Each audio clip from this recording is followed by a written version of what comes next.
delivers the third state of the university address.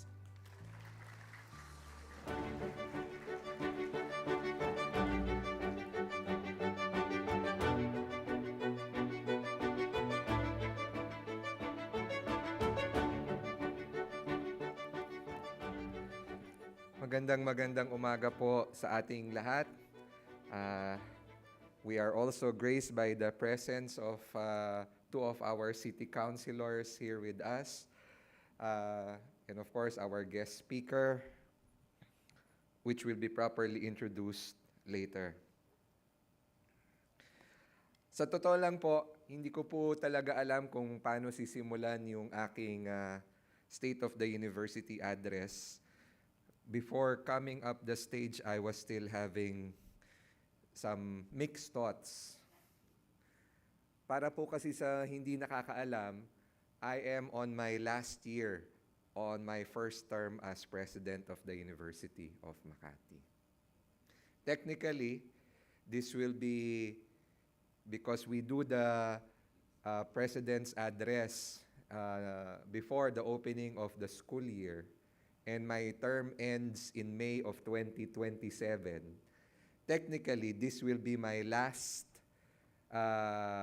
President's Report, State of the University Address, if and when this is my last term. But alam naman po natin sa charter natin, I can be eligible to run for a second term of office. And that is where the mixed feelings is actually coming from. Okay? I have always looked at the position of the president of the university as something not permanent, but something that is just borrowed on limited time, and to do the best that I can, given the time that was given to me and the trust that was given to me by our community here at the University of Makati. So, reflecting, iniisip ko, have we delivered on our promise when I said that during my inauguration, that these are the things that I want the university to be. And it will be contained, it will be shown on the slides later. But ako po personally, I think that I have made good on my promise. I think that I have made good on my promise.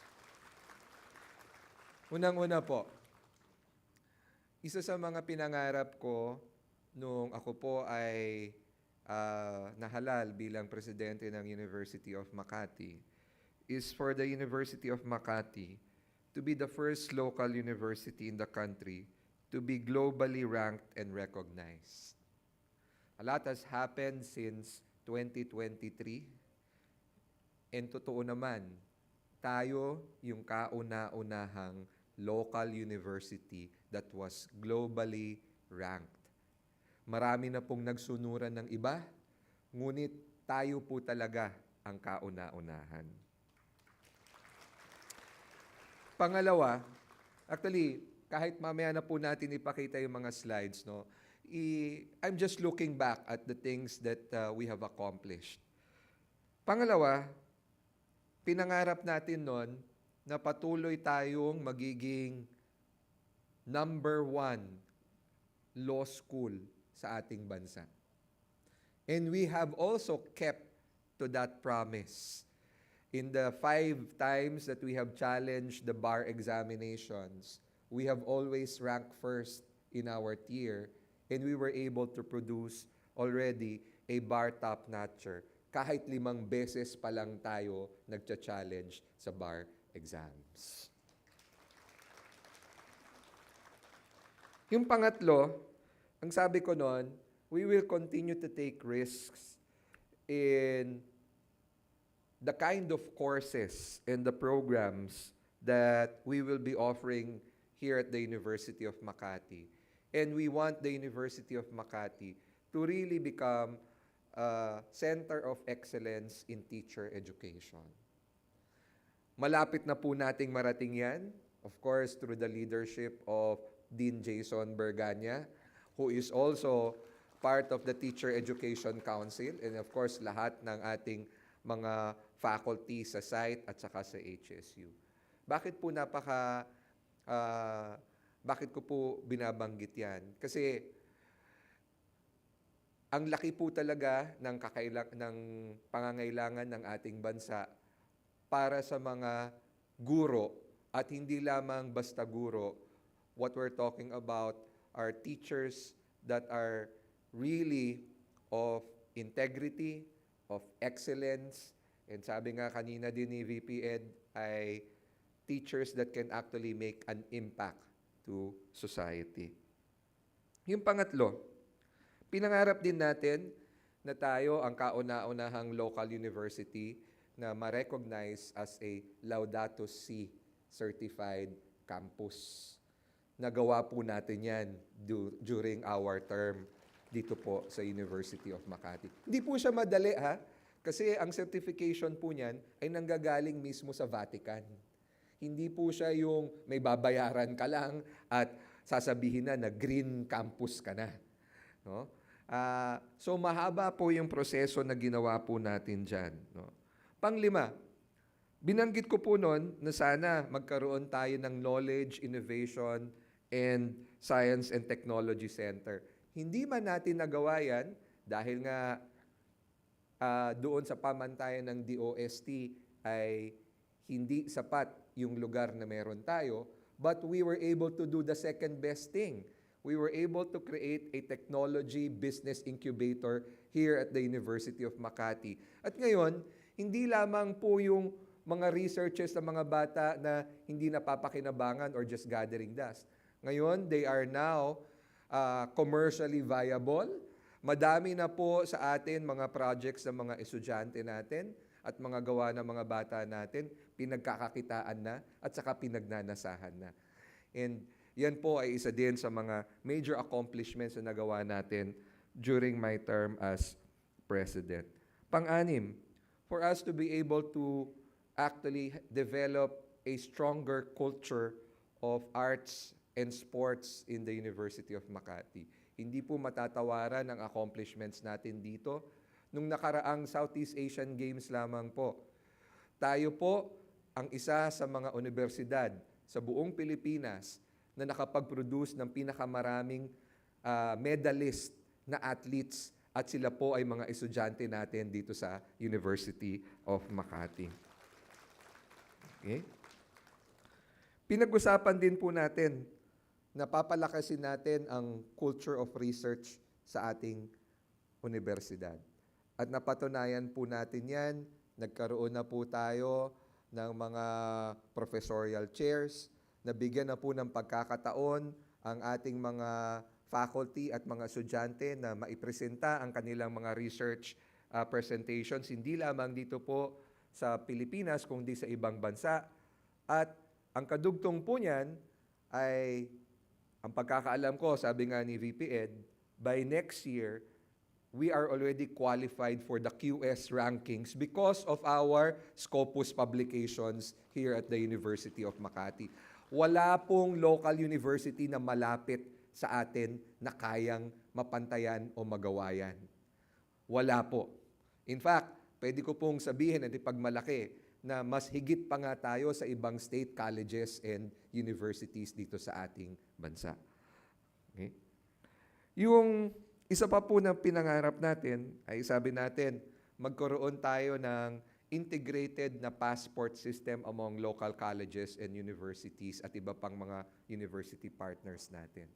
Hindi man natin siya nagawa amongst LUCs dahil natigil po yung proyekto with USAID na supposedly that will be funding it. We were given a grant, but the grant was actually stopped, no? At through factors that are beyond our control. But kakambal po niyan, hindi naman po siya totally naputol dahil we actually were able to develop a better system. Ano po yung binabanggit ko? Meron na po tayong micro-credentialing system po dito sa university. In fact, most, if not all of our deans were able to take a program with one of our partners in Australia. At sa pagkakaalam ko po, no, baka hindi po alam ng karamihan natin dito, yung micro-credential units na kinuha po ng ating mga dekano actually earned them credit units for a degree in Australia. So hindi lamang po naging local yung ating passport system, naging international pa. Pinangarap din po natin na patuloy tayong mangunguna sa industry-academe partnership. At itong industry-academe partnership na to, hindi lamang po na-limit dito sa ating bansa. Umabot pa until outside the borders of the university. As I speak, meron pong parating po dito sa University of Makati na donation from one of our partners in Korea. We will be setting up another smart classroom here at the University of Makati. And that donation is actually worth more than 3 million pesos. As I speak, meron din po tayong natanggap na 5 electric motorcycles also from Korea, no, that will be used for research. And as I speak, patuloy pa rin po ang pagdami ng mga partners natin, industry partners po natin dito sa University of Makati.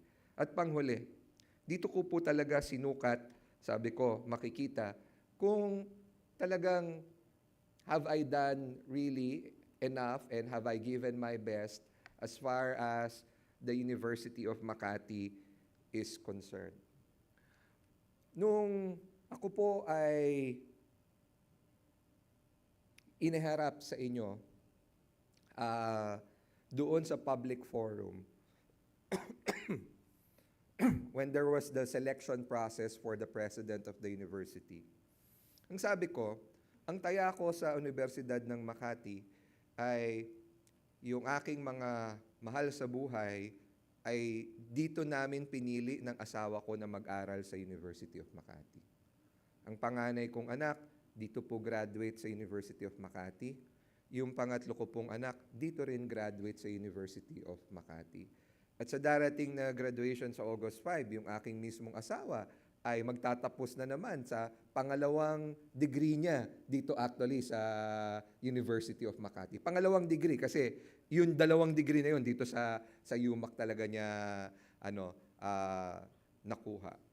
So sabi ko, ipagkakatiwala ko yung pag-aaral, yung the acquisition of knowledge, skills, and values of the people closest to me here at the University of Makati. Kasi naniniwala ako sa kakayahan ng ating universidad.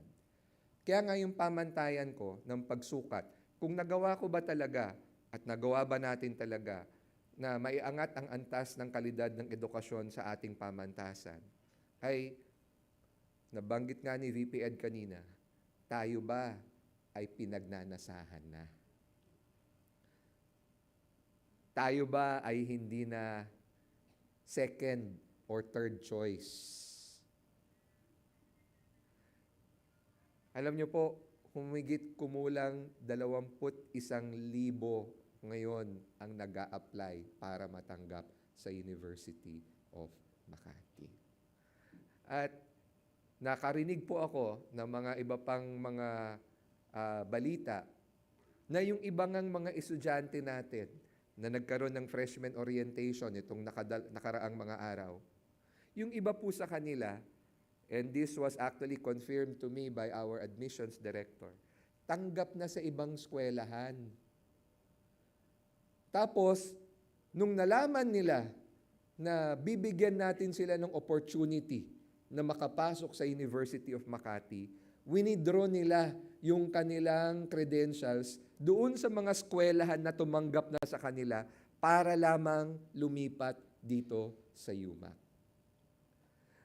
Alam niyo po, ito pong ganitong klaseng pangyayari, itong phenomenon na to, hindi po yan nagawa ng isang tao. Hindi po yan nagawa ni X Ramos, hindi po yan nagawa ni Ed Tapia, hindi yan nagawa ni Jewel Bulos at ng iba pang Mancom. Yan pong pangyayaring yan, ay dahil po sa ating lahat. Dahil po sa ating lahat po yan. So, allow me very quickly to show on the screen our accomplishments. I will not delve much about this. I will just highlight a few, no, as we go on the slides. And this will just take very quick. Okay? Sige lang po. Okay, so from a rank of 186 in 2025, we are now ranked 136th in 2026 in the World University Rankings. Next slide, please.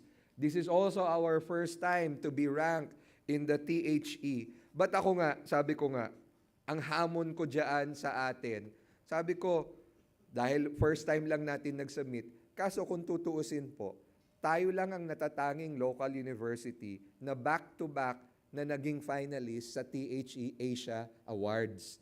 Kaya kung tutuusin, dahil ngayon lang tayo nag-submit, nganit kung susukatin yan, baka mas mataas pa actually ang ranking natin dyan sa THE.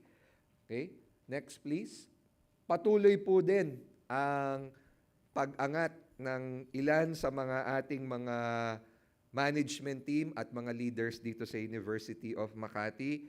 Nakikita po dyan si Dean Jason, si VP Net, si Dean Jaido, ay nabigyan ng pagkakataon na mamuno hindi lamang dito sa University of Makati, kung hindi doon sa mga profesyon that actually they are representing. Okay? We have also expanded our international partnerships. We now have affiliations with 43 partners across global institutions. And as I speak, we have also increased the number of our partnerships and linkages to 2,857. Yan. So, flash na lang po natin. Yan po yung mga highlights ng ating mga partnerships. And I would like to thank all of the deans, directors, dahil sa patuloy na pagpupursige na makakuha ng mga additional partners po sa University of Makati. Punta po tayo dun sa slide about new student hubs and services. Okay? Ito po, isa sa mga napakagandang innovation na ginawa po natin, and I've talked about this several times already about our pop-up store, wherein our students can actually be able to purchase good quality office attire na para magamit nila pag sila ay nag-OJT at saka internship. At yung pinambabayad po ng ating mga estudyante, hindi po pera, hindi currency, kung hindi what is being used are biscuits, canned goods, rice, na ginagamit naman natin in return para po sa ating feeding, para po sa ating mga estudyante na alam naman natin na medyo kapos pa rin sa kanilang mga pangangailangan. Para po during examination week, sabi natin, no student actually goes to school hungry.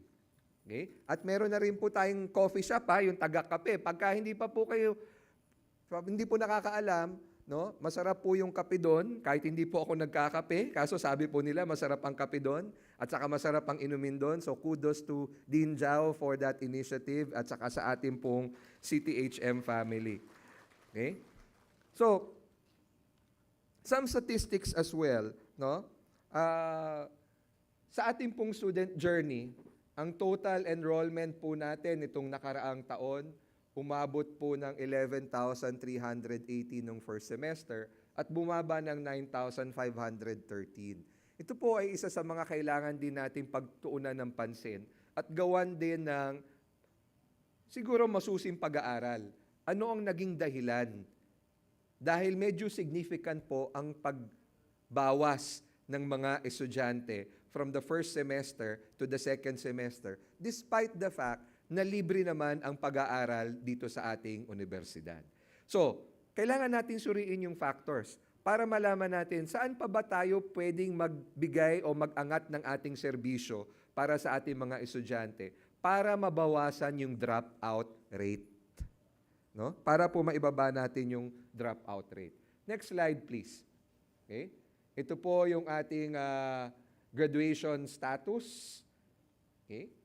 So, nung nakaraan po, ang total number na graduates natin, this year yan, no? For this year, ang total number of graduating students natin is 2,691. Ito po yung binabanggit ko. Next slide, sa admissions. Okay? Ito po yung dami ng nag-apply. 19,219. Tapos doon po sa senior high school, 1,743. Alam niyo po bakit significant yung sa senior high school? Kasi ang tinatanggap lang po natin naman dyan ay Makati residents. Ang total number po ng graduates ng grade 12 sa lahat ng public school sa Makati ay hindi pa po aabot ng 2,000. So, ibig sabihin, lahat nung grade 10 na mga nag-aaral sa Makati, lahat sila nag-apply na matanggap sa ating senior high school dito sa UMAC. Ganun po yung pagnanasa na makapasok sa ating senior high school. Let that sink in, ha? Wala pa pong 2,000 ang graduates. Total graduates, buong Makati, grade 12. Wala pa pong 2,000 yan. So, ibig sabihin nun, mga nasa 1,000, around that number, yung dami ng mga grade 10 na papasok magi-grade 11 at eventually magiging grade 12. So, dahil ganyan karami yung nag-apply, at Makati lang naman yung pinapa-apply natin sa ating senior high school, ang ibig sabihin po niyan, lahat sila gusto sa UMAC.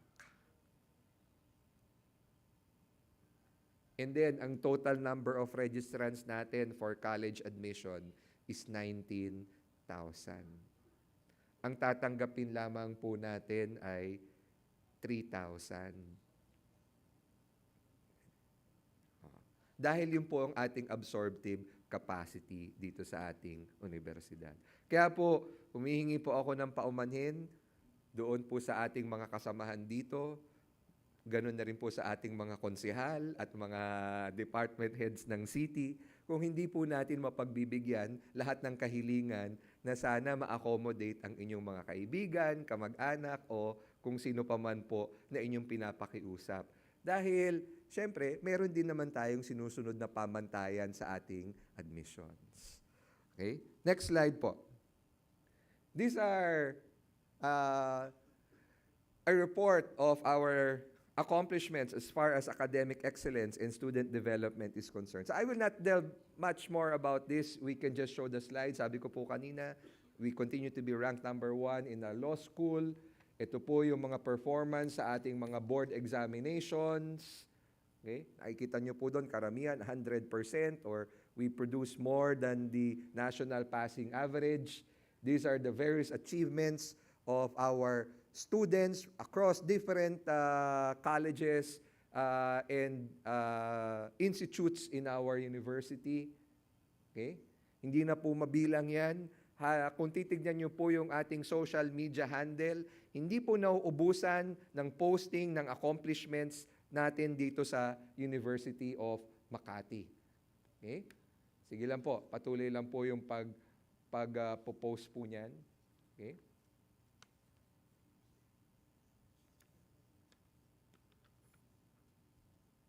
Now, we talk about our accomplishments on research, publication, and extension. Okay. So, makikita nyo po, 141 na actually po siya. 138, no? Ang sinasabi ko nga po, wala pong makakadikit sa atin among local colleges and universities. So in reality po, UMAC is on a universe of its own as far as local colleges and universities are concerned. And we would like also, of course, to thank the generous support of the city government of Makati as we continue to actually provide incentives to our employees to be able to produce more quality researches here in the university. Okay? Sige lang po. Okay? Yan na po yung mga total na natanggap. Yung po yung nabanggit ko po kanina. Okay? Next slide. Okay. Ito naman po yung sa ating community extension. I would just like to tell the community that as much as we want to continue our extension works at Makati Homeville, in Calauan, Laguna, and in San Jose del Monte, Bulacan, ang directive po natin ngayon, moving forward, is to concentrate first on the barangays here in Makati. Okay? Tatapusin po natin yung mga programs na nasimulan na doon sa Homeville at saka sa Calauan at saka sa San Jose del Monte. Ngunit hindi na po tayo magsisimula ng panibagong programs po doon at we will now concentrate our extension work actually in the barangays here in our city. Okay? Ito naman po ang accomplishment ng ating Administration, Finance, and Infrastructure Cluster. May napansin po ba kayo dun sa mga slides na pinapakita natin? Balik nyo nga po, one slide back. May napansin po ba kayo? Tignan nyo po yung buwan. January to June. Ano pong ibig sabihin nito? This is just for the period of 6 months. Kaso, ganito na po kakapal yung accomplishments po natin dito sa University of Makati. Hindi po tayo natutulog sa ating trabaho. Hindi po tayo tumitigil sa pagbigay ng quality service. Kahit po bakasyon natin, diba? Tuloy-tuloy pa rin po tayo. So, this is the report card of our Admin, Finance, and Infrastructure Cluster. Next slides, please. Okay. Shows our breakdown and our utilization. Next slide. Okay. Ito po yung total investments ng city government as far as student welfare and development. Okay. Balik nyo lang po doon. Yan. Yung last item po dyan, yung internship and affiliation fees. Alam niyo po ba na even yung state colleges and universities na recipients ng Unifast, hindi po covered yan. Binabayaran po yan ng mga estudyante. So kapag yung estudyante magjo-duty na sa ospital, sila nagbabayad ng kanilang internship and affiliation fees. And this runs to the thousands of pesos. Hindi po yan cheap. Kasi depende po doon sa facility kung saan po magjo-duty yung mga estudyante. Kaso dito po sa atin sa UMAC, pati po yung RLE, yung affiliation fees, sinasagot po ng city government. Okay? Next slides, please. Yan. So, ito po, nadagdagan pa nga ito eh. Kasi ito yung mga honor students. Kaso sa darating po na graduation natin this August 5, no? During the baccalaureate mass, lahat po ng ating graduating undergraduate students will receive a cash incentive of 5,000 pesos from the city government of Makati. And we would like, of course, to thank the City Council for this very gracious initiative that they actually implemented and will now be implemented this school year. Next slides po. Yan. Okay? Pinapakita ko na po yan para po yung ating mga konsehal, pagdating po ng aming budget deliberation, nakikita nyo naman po na may napupuntahan ng investments na ginagawa at binibigay ng syudad dito sa University of Makati. Sige po, next slides. Okay? Okay? Sige lang. We can, at ang ating pong budget utilization rate ay maayos po. Okay? Maayos po nating nagagastos at nagagamit ang ating pondo na pinagkatiwala sa atin ng city government. Okay? Sige lang. Okay? This is our proposal for 2027. So pinangunahan ko na po, ma'am, na ito po ang ipopropose namin at sana maaprubahan ng City Council. Sige po, next. Okay. Very important thing also, as far as personal complement is concerned, nung nakaraang Board of Regents meeting, nabanggit po ng ating City Personnel Officer na si Attorney Neil at saka, of course, ng ating mahal na Mayor, si Mayor Nancy, na yung sinubmit po natin ng mga pangalan for personnel movement and both for promotion and for regularization are now at the office of the Mayor and just waiting for final approval. So anytime po, lalabas na po yung personnel movement po ng ating mga empleyado. But the bigger news actually ay nung tinanong, actually hindi ako ang nagtanong, they were the ones who actually asked us, okay na ba yung inyong sinubmit para sa reorg? Ang sabi po namin ay, ma'am, kami po yung kauna-unahan na nag-submit at yung sinubmit po namin ay generally had very, very minimal findings and we were already able to address it. O sabi niya, okay. So, there is also a big chance that the reorganization, not only for UMAC but citywide, might happen anytime this year as well. No? Ang hahanapan na lang po talaga doon ay funding. Diba? Kaso, kung lalabas po na kayang pondohan ng city, yung reorg, for the manpower services ng buong syudad, this is great news for us because everyone now, regardless of whether you have just been recently promoted, whether you have just been recently regularized, will now have an opportunity for personnel advancement. Lahat po tayo. Okay? Parang lahat tayo bibigyan ng pagkakataon. Kaya po, ang pakiusap namin, and I'm speaking of course in behalf of the admin cluster, mas lalo na po sa HR, ay wag na po tayo mag-antay na kung kailan may call for promotion and regularization, saka lang natin naayusin yung ating mga dokumento.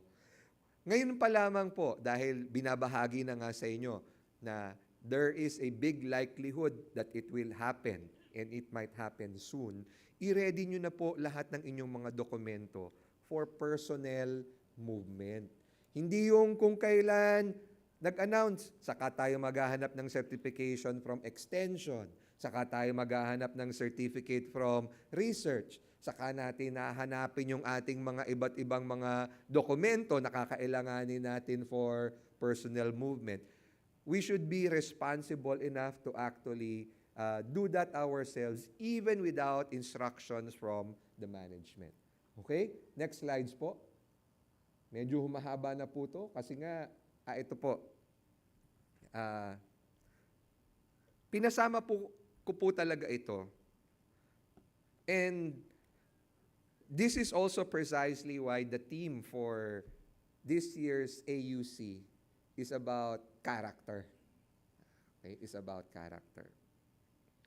I think one glitch, but I don't really look at it entirely on a negative way, is that there has been a rise of CODI cases in our institution.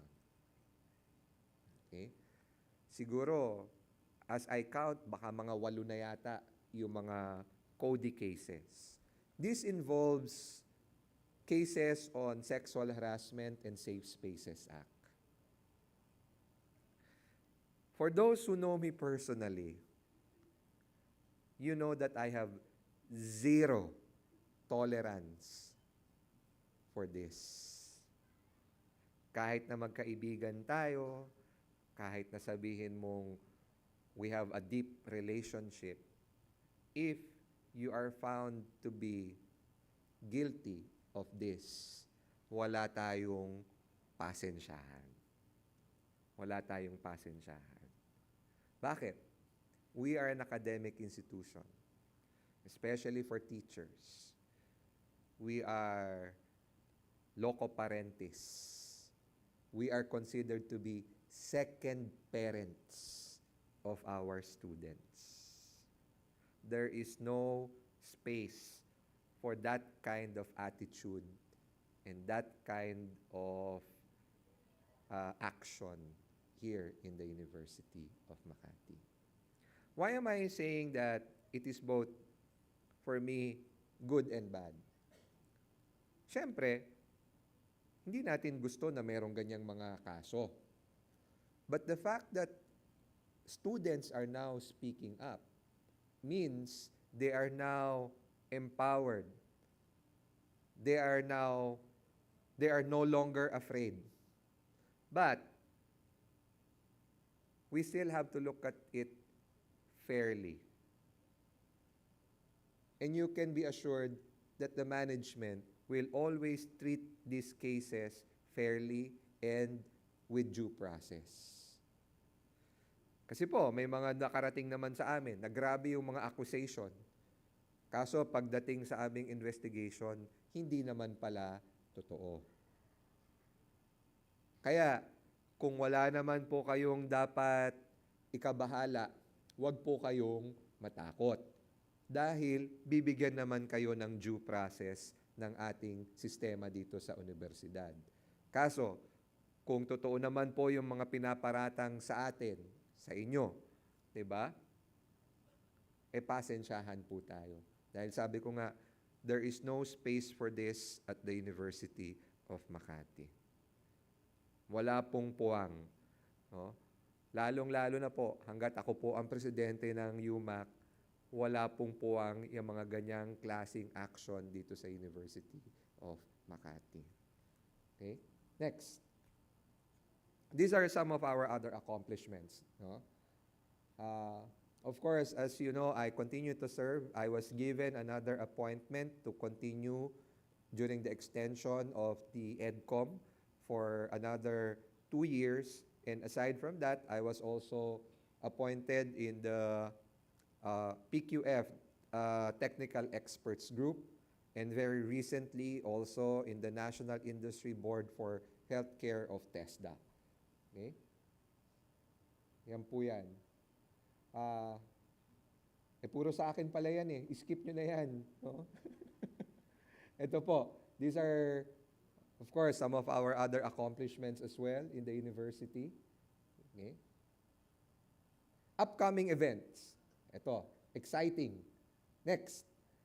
Of course, we will have our university graduation this August 5, and we are expecting the entire academic community and, of course, all of our heads in the different offices. This is actually not optional. It is mandatory for you to attend because this is an academic exercise. Okay? On November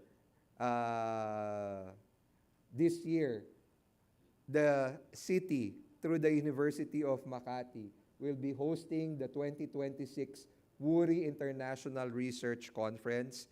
We have already coordinated this with the International Relations Department and also MCAO to welcome our foreign delegates that will be coming, who will be attending the International Research Conference. Okay? So, ito po yung mga accomplishments for the past 6 months. Kaso sinimulan ko po kanina, ano ba yung nagawa natin mula nung ako po ay nahalal bilang presidente? At ako po ngayon ay humaharap sa inyo in my last year, on my first term as president. And again, the thoughts come back, have I done enough? Have I given my best to the University of Makati? Have I served the institution well? Have I treated every employee in the university fairly? Have I given chance for our students to be able to pursue their dream to have a better life through giving them quality education in the University of Makati? And I can proudly say to each and every one of you that yes, I did.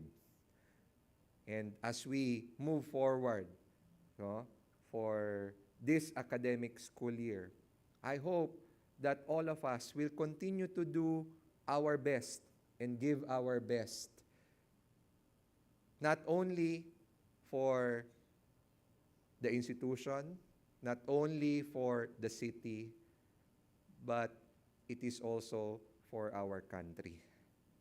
Ang dami na pong kinakaharap na problema ng ating bansa. Huwag na po tayong dumagdag at sana po tayo pa ay maging instrumento ng solusyon para lalo pa po nating mapabuti ang mga Pilipino. So, thank you for this trust that you have given me. I don't know if I will be given a second term because hindi ko naman po masasagot yan. No? It is the first time in the history of the university, at parati ko pong sinasabi yan, I was the first president who underwent a selection process that was elected by the board. Because previously, other presidents were just appointed. Okay? Kaya po, ako, syempre, iaharap ko muli ang sarili ko sa inyo pag dumating po yung pagkakataon na yon. But for now, ang sinasabi ko po, no, I am proud that I am your president. I am proud that I am a Huron, and I am proud that I am an employee of the University of Makati. Mabuhay po tayong lahat.